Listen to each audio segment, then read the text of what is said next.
Hey everyone, welcome back to my channel. This is Coffee with Katie. My books are portable magic clear glass mug. Today's video is going to be my January reading wrap up. This is well overdue, so let's just get into it.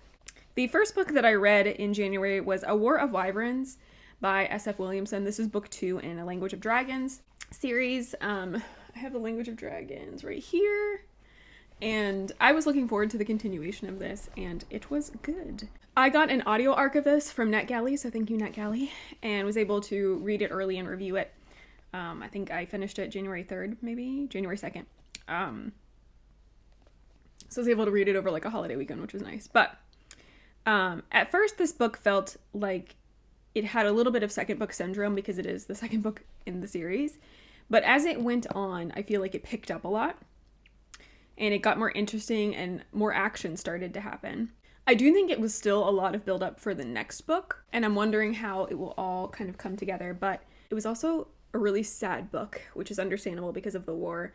And something I do like about this series is that it doesn't shy away from how war actually is and the complications of it, and like if you're a rebel and you're trying to fight this huge army that's organized and together and big, and you're a rebel trying to like run away from that, how you may not have resources like food, and you may have to eat things like in the wilderness, and you may have to seek shelter and hope that they don't betray you, and people that are your friends may betray you and what you believe, and there's just so many other facets of that. And death, there's lots of death that follows this. Kidnapping, like hostage situations, blackmail. So all of that is kind of present in this and prevalent, and I feel like it talks about how war truly can be or is, instead of it just being like a fantasy war, you know? So it doesn't shy away from that, and I think it's good, but it's also dark and heavy at times. Political, but interesting and good, and I'm curious to see where it's going to go from here. And ended up giving it 4 stars.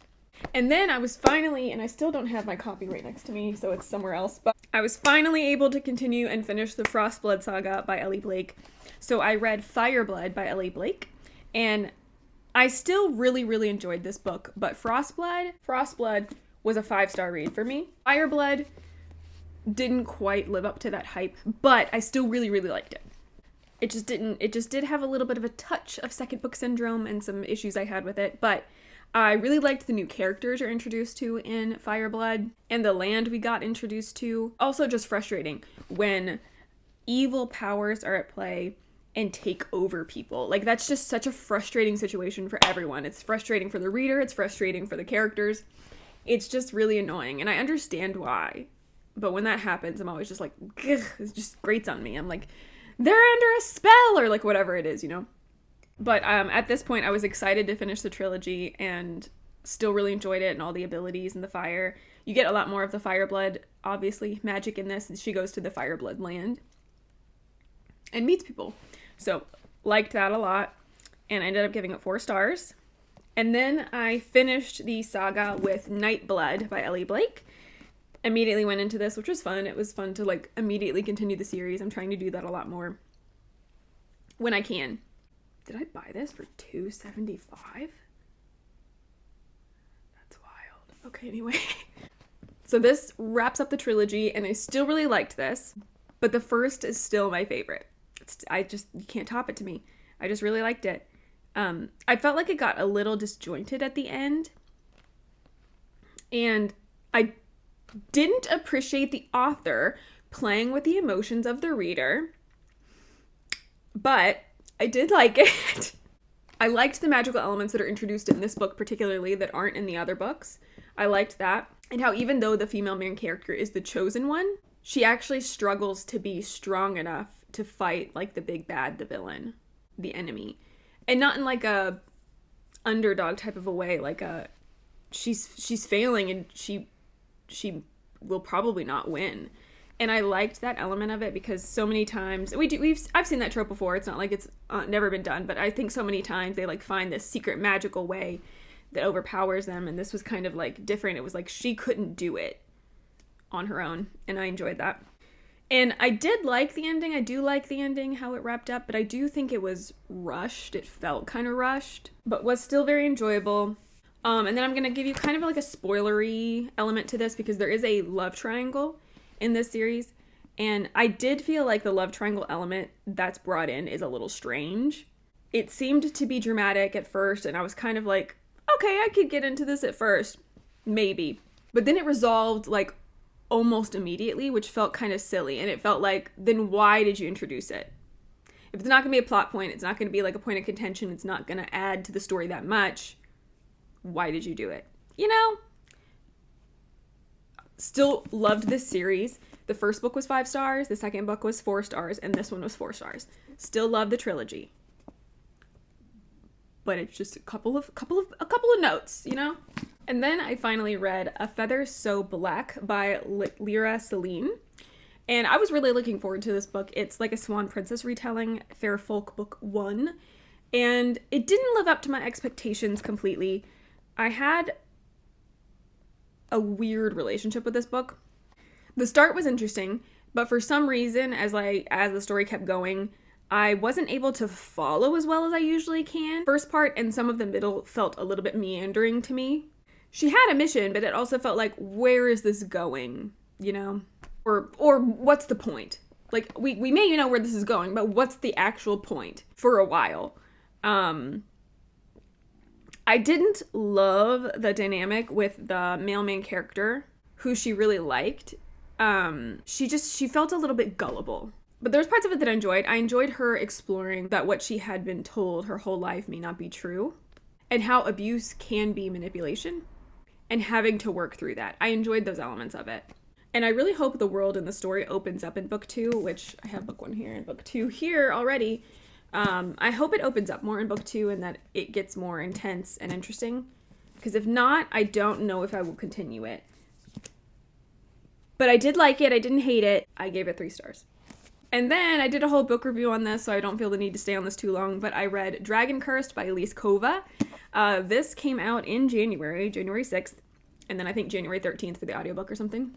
I really enjoyed this book. I ended up giving it 4.5 stars. The world is really cool, and I liked how we got to learn about the magic and the dragons, and there's a lot of different types of dragons and how they all have different abilities, and how you go into this like trial situation. You go into this trial, and the whole point is that when you're coming of age, you go into this trial to see if you are dragon cursed, because there's people that are dragon cursed that are fated to turn into dragons, and dragons here are kind of malicious beasts that are like killing machines, no thoughts, just rage.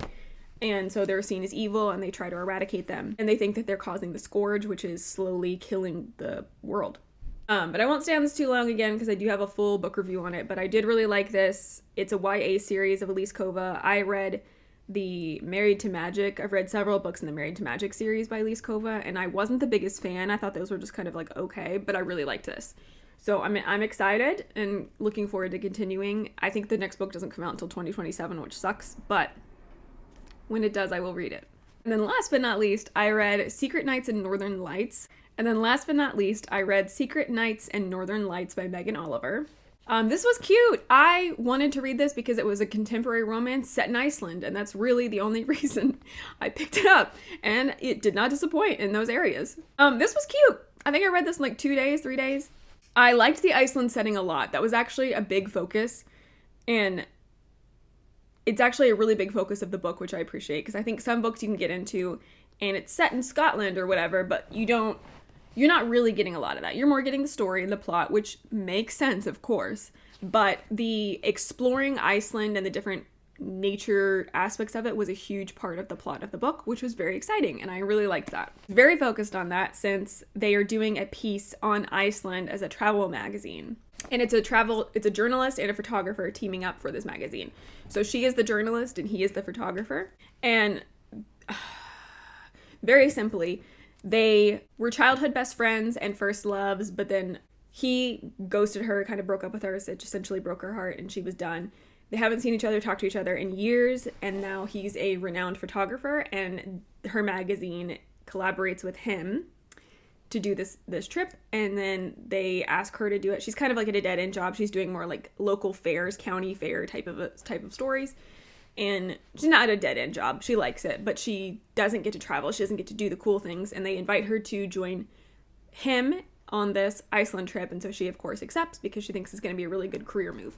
So I liked that. I liked the story. I liked the couple because potentially they could reignite. It's like a second chance romance, friends to lovers sort of. And again, I liked the couple, but there can be a time where it gets very, very tiresome of the miscommunication trope. I already dislike the miscommunication trope, but it's more than that. It's more of like this specific niche of it. It's more like this specific category of it where it's like, I need to tell you something, and one character is coming to another character and they're like, I have to tell you this, because they know it's going to be a problem, right? Only for the other character to be like, oh no, don't say anything, don't worry about it, or like, oh, I know what you're gonna say, but don't. Why? If they're trying to communicate with you, let them. Like, so it's not even the miscommunication trope. It's that they're actively trying to tell you, and the other character for some reason squashes it. I hate that. Because it's so avoidable, and then it's like even more avoidable because they're trying. Ugh. And then it blows up later. Of course it does. Anyway, I liked, but besides that, I did like how the female main character struggled with pushing herself with adventure and putting herself outside of her comfort zone. How it also gets dealt with later in the book. I really enjoyed that element. Again, liked the couple, thought the romance was cute, loved the setting. The setting was so cool. So if you've been interested in this and you were kind of like on the fence, hopefully I've swayed you either way. But I ended up giving this 4 stars. I did actually read Queen of Shadows, but I technically didn't finish it until February, so you'll have to wait until February, right? Reading wrap up for my thoughts on that. But I did do it. Those are all of the books that I ended up finishing in January. I would love to know one book that stood out to you in your reading in January if you have one. And if not, leave me a snowflake emoji for the snowmageddon that did happen. Thank you so much for watching, but that is it for today's video. Please like this video if you liked it, subscribe if you want to, and I will see you next time. Stay safe and caffeinated. Bye.